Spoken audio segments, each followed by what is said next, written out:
आज आहे ना काका मी आलो होतो संगमनेर बस स्टँडला आणि ते कशासाठी तर या सर थोरात डेअरीचं आहे ना फॅक्टरी आउटलेटचं ओपनिंग होतं म्हणजे इथं होलसेल मध्ये सगळे डेअरी प्रॉडक्ट मिळणार आहे. तेवढ्यात ऋषाली ताई म्हणे काका लस्सी पिऊन दाखवते का हो? मग काका म्हणले ही सर थोरात डेअरीची गगनगिरी लस्सी आणि तेवढ्यात काका म्हणले चला मी लस्सी पिऊन दाखवत तुम्हाला, हे अशी प्यायची. खतम, बाय बाय. आणि मग परत काका लस्सी पिऊन झाल्यावर म्हणले अरे बापरे, लय भारी. आता ही सर थोरात डेअरीने 1993 पासून आहे ना सेवेमध्ये बरं का. आणि यांची फॅक्टरी कुठे आहे माहिती संगमनेरच्या राजापूर रोडला मोठा प्लांट आहे डायरेक्ट, काय विषय नाही तिथं. आम्ही ना फ्लेवर मिल्कची जरा ना टेस्ट घ्यायला सुरुवात केली, एक नंबर डायरेक्ट. म्हटलं काय बनवलंय फ्लेवर मिल्क आहे काय.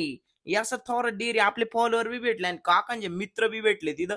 मग सगळ्यांची चर्चा, सगळे माणसं या सरचेच प्रॉडक्ट वापरते म्हणे घरी बाबू. मग नवीन आता इथं रेसिपी चॅलेंज पण येणार आहे आणि सगळं ऑथेंटिक आहे बरं का. म्हणजे त्यांचं घोषवाक्यच डायरेक्ट चव अशी घरची जशी, नाही नाद करायचा. पर पेडा, दूध, इकडं पनीर, त्याचबरोबर लस्सी, सगळं एकदम शुद्ध आहे आणि क्वालिटी एकदम. आणि इकडे पप्पांना काकांना घरची चव लागल्यामुळे ना त्यांनी अख्खे प्रॉडक्ट टेस्ट केले बरं का. नाही नाद करायचा. भेटू पुढच्या व्हिडिओ मध्ये, तोपर्यंत नाद करते का.